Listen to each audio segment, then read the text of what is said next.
नमस्कार। दैनिक सप्ताह में आप सभी का बहुत बहुत स्वागत है। समस्त देशवासियों को, जम्मू कश्मीर की जनता को आज के चैत्र नवरात्रि की हार्दिक शुभकामनाएं। आज माता रानी का पहला नवरात्र। हम हमेशा दुआ करते, प्रार्थना करते, माता रानी आप सब पर, हम पर अपनी असीम कृपा हमेशा बनाए रखे। फिलहाल ये खबर जो है बताना चाहेंगे, हवस के बेड़िए हमारे आसपास कहाँ घूम रहे हैं कोई नहीं जानता। इसीलिए माता पिता को कहेंगे, अपनी बहन बेटियों को कहेंगे, सतर्क रहिएगा, सावधान रहिएगा।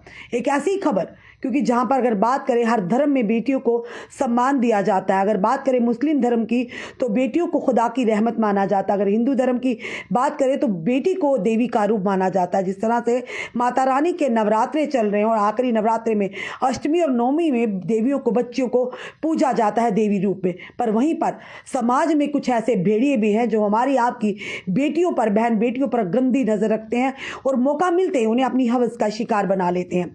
इसी तरह की खबर एक सामने आई है 15 साल की बच्ची के साथ। आखिर क्या हुआ, पूरा मामला क्या है, आपके समक्ष रखना चाहेंगे, बताना चाहेंगे। बच्ची को लगातार पेट में दर्द हो रहा था और पिता जब उसे अस्पताल लेकर जाता है, SMGS हॉस्पिटल यानी शालामार जो गवर्नमेंट हॉस्पिटल है, तो पिता के होश उड़ जाते हैं। पूरी खबर क्या है आपके समक्ष रखना चाहेंगे, बताना चाहेंगे आपको कि स्वास्थ्य खराब होने के कारण अपने पिता के साथ जम्मू के शालामार हॉस्पिटल में आई 15 वर्षीय नाबालिग के गर्भवती होने की पुष्टि होने पर अस्पताल प्रबंधन द्वारा पुलिस को सूचित किया गया।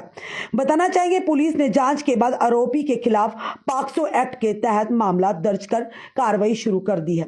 आखिर कौन है वो आरोपी? जानकारी के अनुसार मूल रूप से झारखंड के रहने वाले एक व्यक्ति अपनी 15 वर्ष की बेटी के साथ अस्पताल पहुंचा। पिता के अनुसार बेटी को पिछले कुछ समय से लगातार पेट में दर्द हो रहा था और जब पिता ने देखा बेटी दर्द से कराह रही है तो उसे शालामार अस्पताल में ले जाया गया। डॉक्टरों द्वारा की गई जांच में पता चला कि किशोरी जो है वो बच्ची जो है गर्भवती है। इसके बाद पुलिस को सूचित किया गया। बताना चाहेंगे, पुलिस ने पीड़ित के बयान दर्ज किए जिसमें उसने बताया कि उसके साथ वह गलत काम झारखंड निवासी एक युवक है उसके द्वारा किया गया था। आरोपी मौजूदा समय में सर्कुलर रोड में रहता है। आरोप है कि आरोपी गत 6 माह से किशोरी को अपनी हवस का शिकार बना रहा था। पुलिस ने मामला दर्ज कर उस आरोपी की छानबीन शुरू कर दी है। यानी देखिए, हमने पहले ही कहा, ये हवस के बेड़िए हमारे आसपास, बेटियां चाहे कहीं की भी हो, किसी भी धर्म जाति की हो, वो मायने नहीं रखता। बेटियां साझी होती हैं, चाहे वो अमीर की हो, चाहे वो गरीब की हो, चाहे वो किसी भी धर्म की हो। बेटियां सबके लिए सम्मान का पात्र हैं, बेटियां सबका गौरव है। पर उन्हीं बेटियों के साथ अगर इस तरह से कोई भी दरिंदगी करेगा या उन्हें हवस का शिकार बनाएगा तो हम जनता से निवेदन करते, आप जरूर लिखिएगा कि ऐसे लोगों के लिए किस तरह की सजाएं होगी। यानी बच्चों के भोलेपन का, एक 15 वर्ष की बेटी, खुद सोचिए, जो पिता दिहाड़ीदार होगा, वो यहाँ पर काम कर रहा होगा और जब उस बच्ची की लगातार तबीयत खराब हो रही थी, उसे बार बार पेट में दर्द उठ रहा था, तो आप जानते हैं शालामार हमारा हॉस्पिटल जो है, श्री महाराजा गुलाब सिंह अस्पताल जो है, वो बच्चों के लिए भी है। तो जब उन्हें बच्ची को, 15 वर्ष की बच्ची को उसके पिता वहां ले जाते हैं और डॉक्टरों के द्वारा चेकअप करवाते हुए कहा जाता है कि लगातार इसके पेट में दर्द हो रहा है और डॉक्टर जब उसकी पूरी जांच करते हैं तो पिता जो बात डॉक्टर उन्हें कहते हैं वो सुन नहीं बल्कि उनके पैरों तले जमीन ही निकल जाती है। डॉक्टर उसकी जांच करने के बाद ये कहते हैं कि बच्ची गर्भवती है। पर वहां के प्रबंधन जो है उन्हें तुरंत जो कि पुलिस को इसके बारे में सूचित किया। फिलहाल पुलिस ने जब उस किशोरी के बात की, उसके पिता से बात की, जब किशोरी ने इसका खुलासा किया, एक युवक जो भी झारखंड का रहने वाला है, वो सर्कुलर रोड पर इस समय एट प्रेजेंट सर्कुलर रोड में रह रहा है, वो लगातार पिछले 6 माह से उसे हवस का शिकार बना रहा है। खुद सोचिए, उस बच्ची के मानसिकता पर, उस बच्ची के दिलो दिमाग पर क्या छाप छोड़ी होगी। खुद सोचिए, वो पिता कितना बेबस होगा, आखिर क्या होगा उस बच्ची के साथ। ये सारी चिंता का विषय है, सोच का विषय है। अगर ऐसे लोगों के लिए फास्ट ट्रैक कोर्ट के माध्यम से इन्हें कड़ी सजाएं मिलनी चाहिए ताकि इन्हें वो सजा इबरतनाक लगे और दूसरे लोग जो दूसरे ऐसे समाज में दरिंदगी भरी सोच रखते हैं, गंदगी भरी सोच रखते हैं कि किसी की भी बहन बेटी को आप हवस का शिकार बना लेंगे और आपको कानून कुछ नहीं कहेगा। क्योंकि कई बार ऐसा भी होता है, ये आरोपी कोर्ट से या ऑनरेबल कानून से छूट जाते हैं किसी ना किसी तरीके से। तो ये लोग इनकी ओर हौसले बुलंद होते हैं। इनके साथ कई ऐसी मानसिकता रखने वाले लोगों को भी यानी हौसला मिलता है, तभी वो इस तरह के कारनामों को अंजाम देते हैं। अभी भी कानूनों में कहीं ना कहीं थोड़ी सी संशोधन की जरूरत है।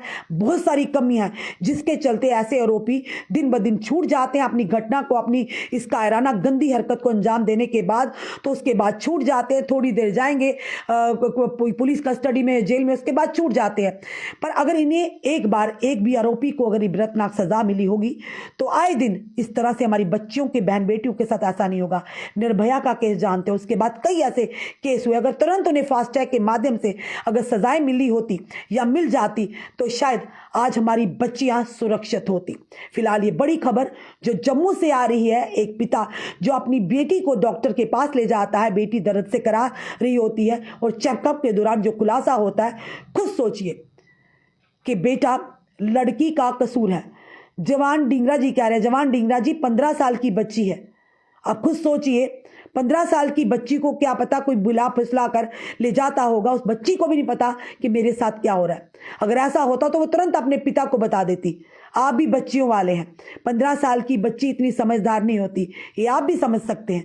जिनके घर में बहन बेटी है वो ज़रूर इस बात को समझते होंगे। हर जगह लड़की बच्चियां गलत नहीं होती, लड़कियां, और हर जगह लड़के भी सही नहीं होते। तो हर जगह लड़के भी गलत नहीं होते तो लड़कियां भी सही नहीं होती है, ये ज़रूर कहेंगे। तो फिलहाल हमने ये वीडियो पूरा बताया। हम यही कहते हैं कि समाज में हर जगह ऐसे दरिंदगी भरी सोच रखने वाले, ऐसी गंदी सोच रखने वाले लोग जरूर मिलेंगे। हमें माता पिता को, हमारी बहन बेटियों को उनसे सतर्क रहना है, सावधान रहना है और कोशिश कीजिए किसी पर भरोसा मत कीजिए। हमने कई बार ऐसा देखा है, शायद किसी को ये बात बुरी भी लगे कि माता पिता जो वर्किंग होते हैं दोनों, कई बार अपने पड़ोसियों के पास या किसी के पास भी अपनी बच्ची को छोड़ देते। कई बार ऐसा भी देखा, क्योंकि हमारे जब नानी नाना या बड़े बुजुर्ग होते थे, दादी होते थे, उस समय लोग हमें समझाते थे। हमें ये कहा जाता था कि किसी के पास नहीं बैठना, बच्ची को समझाना होगा, किसी की गोद में नहीं बैठना, किसी को बैड टच गुड टच के बारे में आज भी बताते हैं। तो ये चीज़ें हमारा भी कर्तव्य, अपनी बच्चियों को एजुकेट करना, उन्हें समझाना, ताकि बच्चियों को अगर गलत नीयत से कोई भी उन्हें टच करे, उन्हें समझ आ जाए कि इस व्यक्ति की क्या मानसिकता है। तो यही चीज़ें हैं, हमें समाज के लोगों को जागरूक होना चाहिए, आप लोगों को भी जागरूक होना चाहिए। हमें सतर्क रहना होगा, हमें सावधान रहना होगा, क्योंकि ये हवस के बेड़िए कहीं भी हो सकते हैं। फिलहाल आपका क्या कहना है ज़रूर बताइएगा और इस वीडियो को शेयर कीजिएगा। जुड़े रहिए ऐसे हमारे साथ अगले अपडेट के लिए। जय हिंद, जय भारत।